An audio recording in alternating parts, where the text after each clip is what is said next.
हे what's up guys, welcome back once again. दोस्तों, आज की कहानी जो एक्सप्लेन करने जा रहे हैं वो एक पिता की कहानी है जिसकी 7 साल की बेटी के साथ कुछ ऐसा होता है जो आपके रोंगटे खड़े कर देगा। और क्या वो अपनी बेटी को ढूंढ पाता है या नहीं, चलिए जानते हैं। तो इस कहानी में एक से एक कलाकार है जिन्हें आपने कई बड़ी बड़ी फिल्मों में देखा होगा।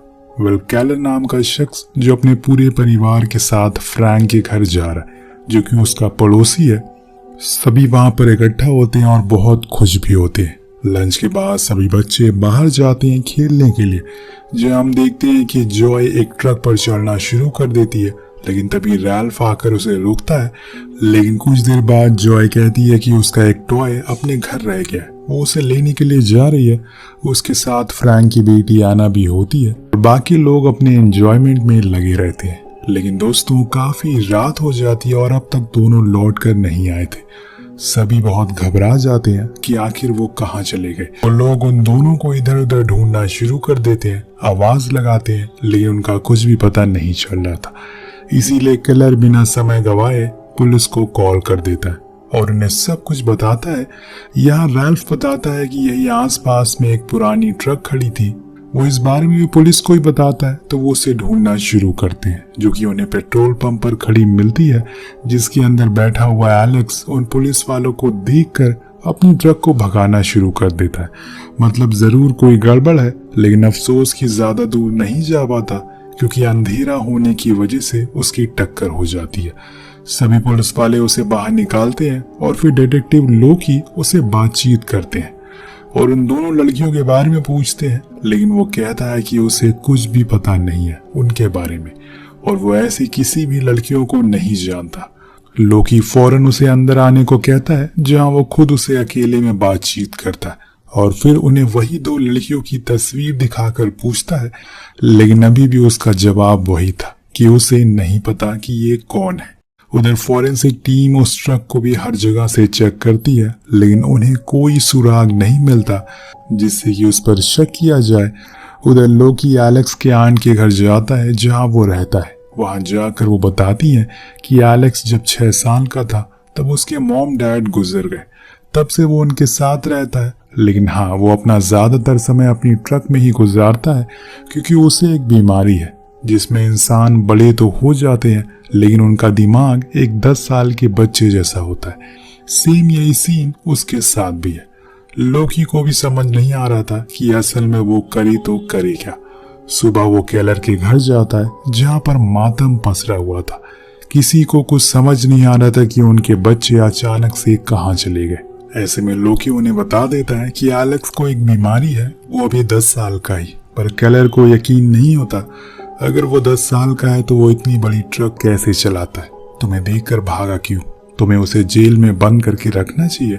पर लोकी मना करता है क्योंकि उनके पास कोई सबूत नहीं है और ऐसे वो ज्यादा दिन किसी को जेल में बंद नहीं रख सकते। जिस बात से केलर गुस्सा हो जाता है और कहता है कि अगर वो बाहर निकल गया तो हमारी बेटियों को मार देगा, इसीलिए जितनी जल्दी हो सके उसे अंदर करो।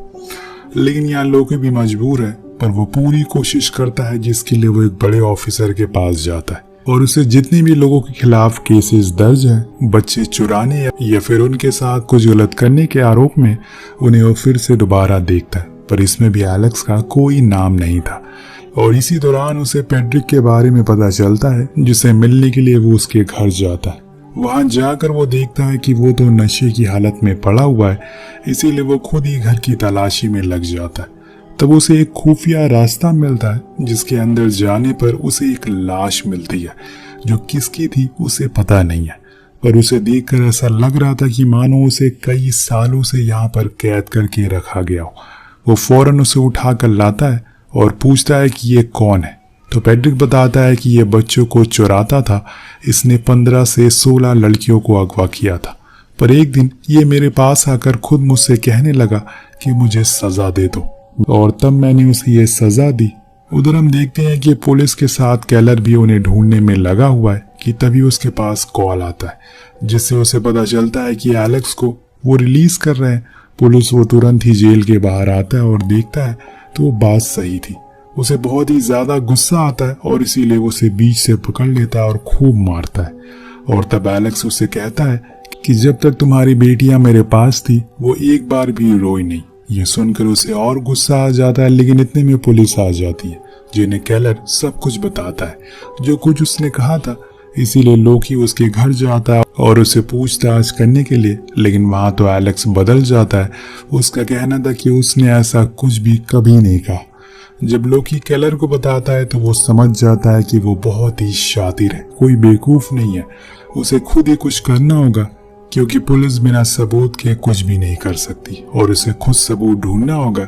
इसीलिए रात होने पर वो जाकर एलेक्स के घर के बाहर रुक जाता है, उस पर नजर रखना शुरू कर देता है। थोड़ी देर बाद जब वो अपने कुत्ते को लेकर बाहर आता है तो एक गाना गुनगुनाना शुरू कर देता है।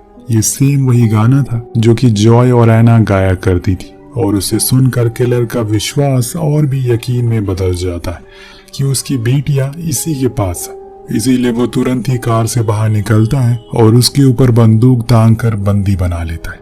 अगले दिन हम फ्रैंक को देखते हैं जिसे केलर अपने पुराने वाले घर पर लेकर आया हुआ था। वो उसे वहाँ एलेक्स दिखता है जो उसे बंदी बनाया था, पर फ्रैंक ऐसा करने से मना करता है क्योंकि वो कानून को हाथ में ले रहा है।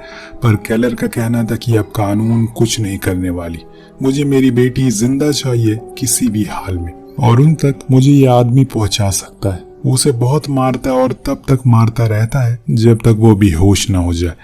वहीं दूसरी ओर लोकी जब रिसर्च कर रहा होता है तो उसे एक और केस के बारे में पता चलता है जो सेम ऐसे ही कुछ था। वो उसकी मॉम सारा से मिलने के लिए जाता है जो बताती है कि आज से 26 साल पहले उनके घर के बाहर भी सेम वैसे ही ट्रक दिखाई दी थी, पर उस दिन के बाद से मेरा बेटा मुझे कभी नहीं मिला। पुलिस ने बहुत कोशिश की पर अफसोस की कुछ नहीं मिला। अब पूरे टाउन में लोग सिंपैथी के लिए कैंडल मार्च निकालते हैं ताकि सभी को थोड़ा पीस मिल सके। इसमें लोकी भी ज्वाइन करता है, पर वहां उसे बहुत ही स्ट्रेंज सा बंदा दिखाई देता है जो उसे ही देखे जा रहा था। लोकी को कुछ अजीब लगता है, इसीलिए वो उसके पास जाता है, लेकिन खुद के करीब आते देखकर वो भागना शुरू कर देता है।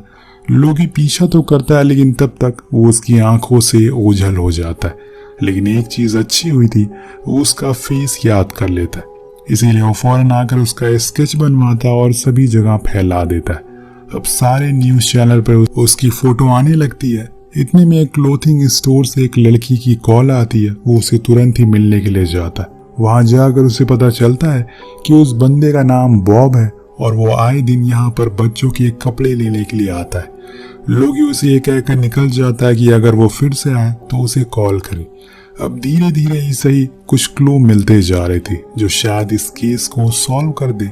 उधर दूसरी ओर केलर फ्रैंक और उसकी वाइफ को लेकर एलेक्स के पास आता है। उन्हें बताता है कि मैंने इसे इस बॉक्स में बंद करके रखा है, इसमें हॉट कोल्ड दोनों तरह के वाटर शावर है, जिससे ये और ज्यादा तड़पेगा। वो दोनों उसे ऐसा करने से मना करते हैं, लेकिन वो कहाँ किसी की सुनने वाला है। वहाँ एक और ग्रेस जब सो रही होती है तो उसके घर बॉब घुस जाता है, लेकिन उसकी पैरों की आवाज से वो उठ जाता है और तुरंत ही बाहर आती है, पर तब तक वो जा चुका था। खिड़की पर वो करने क्या आया था, इसी बात को जानने के लिए वो लोकी को कॉल करके बुलाती है और उसे कुछ ठीक नहीं लग रहा था। पर जाते टाइम वो केलर के बारे में पूछता है क्योंकि एलेक्स भी 2 दिन से गायब है। वो कहती है कि उसने तो मुझे बताया था कि वो तुम्हारी काम में मदद कर रहा है। अब ये बात लोकी को कुछ ठीक नहीं लगती, इसीलिए वो अब अगले दिन से केलर को ढूंढना शुरू करता है, जो कि उसे मिल भी जाता है। पर केलर उसे देख लेता है और कहता है कि मेरा पीछा करने से कोई फायदा नहीं है, जाकर उसे पकड़ो। और फिर वो जाकर उसी बॉक्स में हॉट वाटर ऑन कर देता है जो इतना ज्यादा गर्म होता है कि वो चिल्लाना शुरू कर देता है। दरअसल केलर ने उसे बहुत ही बेरहमी से यहाँ पर बंदी बनाया हुआ है और उसने उसे कुछ खाने को भी नहीं दिया, बस हमेशा मारता ही रहता है। इतने में वो कहता है कि मेरे साथ ऐसा क्यों कर रहे हो, मैं एलेक्स नहीं हूँ। ये सुनकर वो हैरान हो जाता है, पर इतने में बाहर लोकी की कार रुकती है तो केलर उसे धमकाता है कि अब कुछ मत कहना, वरना मुझसे बुरा कोई नहीं होगा। लोकी अंदर आकर देखता है तो वहां पर वो सो रहा था। वो उसे उठाता है और पूछता है कि आखिर वो यहाँ क्या कर रहा है। वो कहता है कि वो उसका पुराना घर है, यहाँ वो शराब पीने के लिए आता है क्योंकि वो अपनी पत्नी के सामने ड्रिंक नहीं कर सकता। देन वो उसे पूरा घर दिखाने को कहता है, जो बात उसे माननी पड़ती है। अब धीरे धीरे करके वो उसी बॉक्स के करीब जाने लगता है जहां पर उसने एलेक्स को बंद किया था, लेकिन इतने में उसके पास एक कॉल आ जाती है जो कि उस लड़की की थी। वो उसे बताती है कि आज उसने बॉब को देखा है, पर उसे उस पर शक हो गया है, इसीलिए अब वो यहाँ से जा रही है। लेकिन उसने उसकी कार का नंबर नोट कर लिया है, जिसकी मदद से वो बॉब का एड्रेस पता लगा सकता है। पर घर के अंदर घुसने पर बॉब उसे देख लेता और भागना शुरू करता है, लेकिन इतने में लोकी उसे पकड़ लेता और जाकर कार में बंद कर देता है। दिन वो उसकी घर की तलाशी लेता है। ऐसे ही एक रूम में उसे कई सारे बॉक्सेस मिलते हैं, जिन्हें खोलने पर उसे उसके अंदर लड़कियों के खून से सने हुए कपड़े मिलते हैं और साथ में ढेर सारे सांप भी, जिन्हें देखकर वो बहुत ही ज्यादा डर जाता है। अब कपड़ों को पहचानने के लिए वहां पर केलर और फ्रैंक को बुलाया जाता है। उसमें से एक खून से सरा हुआ सॉक्स केलर पहचान लेता और गुस्से में कहता है कि अगर तुम मेरा पीछा करने से बेहतर मेरी बेटी को ढूंढने में लगाते तो आज वो जिंदा होती। लोकी को भी बुरा लगता है, इसीलिए वो कुछ कहता नहीं है, बल्कि वहां से सीधा बॉब के पास जाता है जो कुछ बना रहा था। जब वो इस बारे में उसे पूछता है कि वो क्या बना रहा है तो वो कुछ नहीं बोलता।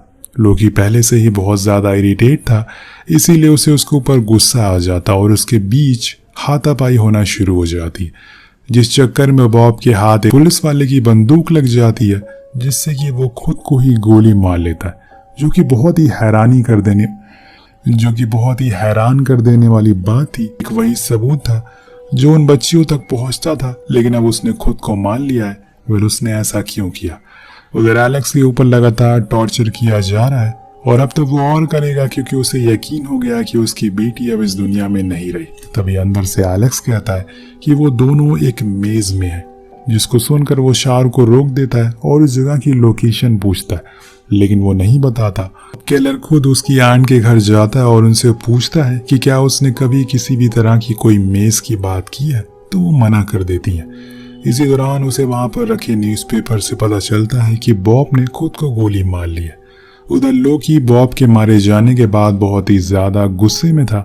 वो सभी चीजों को तोड़ना फोड़ना शुरू कर देता है, लेकिन इतने में उसके पास कॉल आती है जो उसे तुरंत ही बॉब के घर बुलाती है। वहां जाने पर वो देखता है कि जमीन में 2 बच्चों की बॉडीज दफन है, लेकिन वो एक डमी है। जी हाँ, एक डमी, एक नकली बॉडी।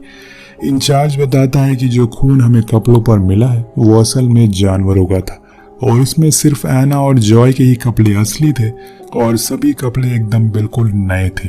उन्हें शॉप से खरीद कर सीधा यहाँ पर लाकर रख दिया गया। अंदर जाकर वो एक नॉवल भी दिखाता है जिसका नाम है इनविजिबल मैन, जिसमें एक आदमी ऐसे ही बच्चों का अपहरण करता है, लेकिन नकली तरीके से, ताकि वो पुलिस को परेशान कर सके, क्योंकि जिन कपड़ों में वो किडनैप हुए थे वो हमें नहीं मिले, बल्कि उनके घर से बॉब ने कुछ कपड़े चुराए थे। जैसे कि इस नॉवल में लिखा है, आखिर में पकड़े जाने पर वो इंसान खुद की जान ले लेता है उस नॉवल में, और ऐसे ही बॉब ने भी किया। लेकिन अभी भी लोकी को इन सब चीजों के बारे में सुनने के बावजूद यकीन नहीं हो रहा है। अब 2 दिन बाद ग्रेस को पता चलता है कि पुलिस को जॉय मिल गई है, इसीलिए वो सभी फौरन हॉस्पिटल जाते हैं उसे मिलने के लिए, जहां पर वो केलर उसे पूछता है कि आखिर वो दोनों कहाँ चले गए थे। तो वो बताती है कि उन्हें पहले तो एक बूढ़े आदमी ने बहलाया ताकि हम उनके साथ खेल सके।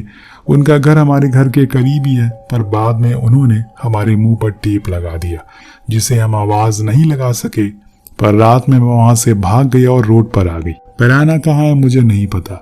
यहाँ केलर को समझ आ जाता है कि वो किस बूढ़े आदमी की बात कर रही है, इसीलिए वो फौरन वहां से कार लेकर निकलता है। लोकी भी उसके पीछे भागता है। उसे डर था कि कहीं वो कुछ गलत ना कर दे, पर उसे ये नहीं पता था कि वो जा कहाँ रहा है।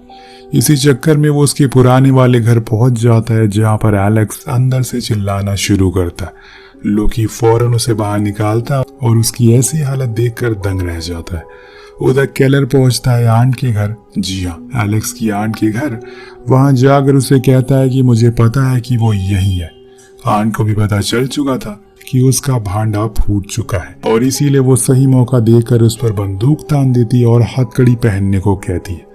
उसके बाद वो उसे पीछे बैकयार्ड लेकर जाती है, जहाँ पर एक गुप्त रास्ता था, और यहाँ पर इस कहानी का असली प्लॉट रिवील होता है कि आज से 26 साल पहले उसने एलेक्स का अपहरण किया था। जी हाँ, वही एलेक्स जो कि आज उसका बेटा है, और एलेक्स का असली नाम पेरी था, जो कि सारा का बेटा है।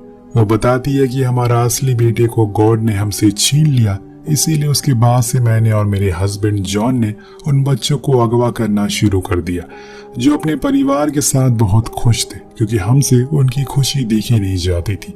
जब हमारा मन करता था हम उन्हें मार दिया करते थे। अब बॉब को भी मैंने ही अगवा किया था, लेकिन उस बच्चे के अंदर मुझे अपने बेटे की आत्मा दिखती थी, इसीलिए मैंने उसे मारा नहीं, लेकिन उसके सिवा सभी को मार दिया। अब ये सब सुनकर लोकी को यकीन ही नहीं हो रहा था कि कोई खुद की खुशी के लिए दूसरी की दुनिया कैसे उजाड़ सकता है।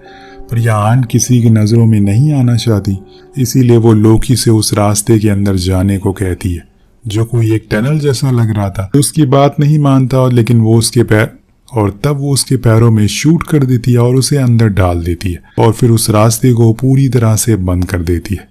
मतलब अब फंस चुका है। वहां पर केलर को अपनी बेटी की विसल भी दिखाई देती है, जिसे देखकर वो बहुत ही ज्यादा मायूस हो जाता है।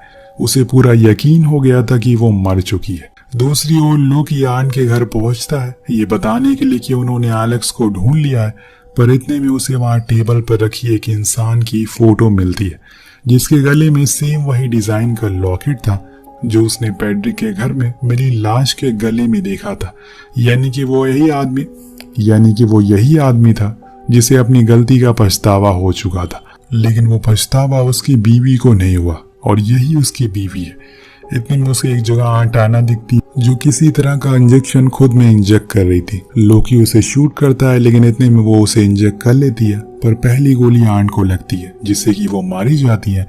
फिर लोकी फौरन घायल हालत में आना को लेकर हॉस्पिटल आता है। उधर सारा को भी बता दिया जाता है कि उसका बेटा पेरी मिल गया है, जो कि एलेक्स ही था, जिसे सुनकर उन्हें यकीन नहीं होता कि इतने सालों बाद उनका बेटा वापस आ गया है।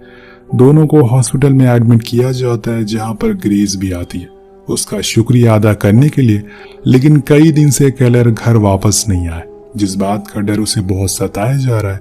उधर लोकी ठीक होने के बाद एलेक्स के घर की खुदाई के काम शुरू कर देता है, क्योंकि अभी उसे यकीन है कि और बच्चों की लाशें यहाँ पर दफन होगी। पर इतने में उसे जमीन के नीचे से एक विसल की आवाज सुनाई देती है, जो कोई और नहीं बल्कि केलर की थी, क्योंकि वो अभी भी जिंदा था। जी हाँ, लेकिन अगर वो बाहर निकला तो जेल जाएगा। एलेक्स को इतना दर्द देने की सजा, बल्कि वो तो मासूम था, उसने किसी प्रकार का कोई गुनाह नहीं किया था। जिसको हमने सबसे कमजोर समझा वही असली गिरगिट निकला। वेल, आपको कहानी कैसी लगी नीचे कमेंट करके जरूर बताएगा। मिलते हैं अगली वीडियो में। Thank you so much watching. Peace out.